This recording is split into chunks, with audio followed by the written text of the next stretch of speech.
अस्सलाम वालेकुम स्टूडेंट्स, मैं माजिद अली, आपका कंप्यूटर टीचर, आपका MS DOS का टीचर। तो आज आप लोगों के साथ MS DOS का नेक्स्ट लेक्चर डेल कमांड लेके आपकी खिदमत में हाजिर हूँ। तो आज अपने पास तरीकाकार क्या होगा कि हम लोग जानेंगे डेल कमांड को। डेल कमांड होती है कि इसका मकसद क्या होता है, फाइल या फाइलों को डिस्क से ख़त्म करने के इसका इस्तेमाल किया जाता है। तरीकाकार बिल्कुल सेम सा है। डेल लिखने के बाद आगे फाइल का जो भी नेम है वो नेम लिख के आप एंटर करेंगे तो आपकी मौजूदा जो फाइल आपने उस डायरेक्टरी में अगर पड़ी होगी तो उससे वहाँ से वो ख़त्म कर दिया जाएगा। तो लेट्स चेक, ऐसा होता है, पॉसिबल है।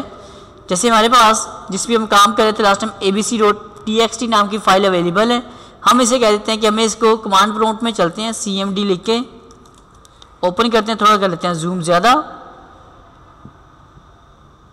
लें जी सॉफ्टवेयर खुला। और यहाँ पे हमें इतना पता है कि हमारे पास एक फ़ाइल अवेलेबल है जिसका नाम है abc। हम कहते हैं del, डेल करना चाहते हैं हम लोग किसको, abc वाली फ़ाइल को। एंटर का बटन प्रेस किया हमने, वो कहते हैं जी कुड नॉट फाइंड, यहाँ पर abc नाम की कोई फ़ाइल अवेलेबल नहीं है। हालांकि आपके सामने एक abc नाम की फ़ाइल नज़र आपको आ रही होगी। हम कहते हैं चलो जी डेल करो abc.txt, साथ एक्सटेंशन बता के एंटर करते हैं। तो उसने क्या किया, यहाँ पे जो फाइल बनी हुई थी उसने उसको रिमूव कर दिया। क्लियर होगी, क्योंकि बाय डिफ़ॉल्ट जब हम कोई फाइल बनाते हैं उसकी कोई एक्सटेंशन नहीं बनती। जैसे कि कॉपी कौन abc वेलकम, एंटर किया, Ctrl+Z किया तो एक फ़ाइल जैसे बनी, इसकी कोई एक्सटेंशन नहीं है हमारे पास। अब अगर मैं काम कर लेता हूँ यहाँ से, मैं कहता हूँ डेल करना है आपने abc को डायरेक्ट, तो यहाँ से फ़ाइल वो डेल हो चुकी है।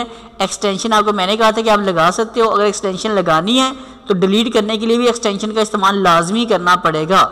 उम्मीद करता हूँ ये वाला पॉइंट आपको अच्छे से समझ आ चुका होगा। अगर ये चीज़ आपको अच्छी लगी हो, समझ आई हो, तो प्लीज़ आप लोग मेरे इस चैनल को टेक्नोलॉजी वर्ल्ड को लाजमी सब्सक्राइब कर लीजिएगा और अपने कंप्यूटर से किसी भी फाइल को आसानी से आप लोग इसको डिलीट कर सकते हैं। जब जिंदा रहा तो फिर मुलाकात करूँगा। आप सब लोगों को मेरी तरफ से अल्लाह हाफिज़।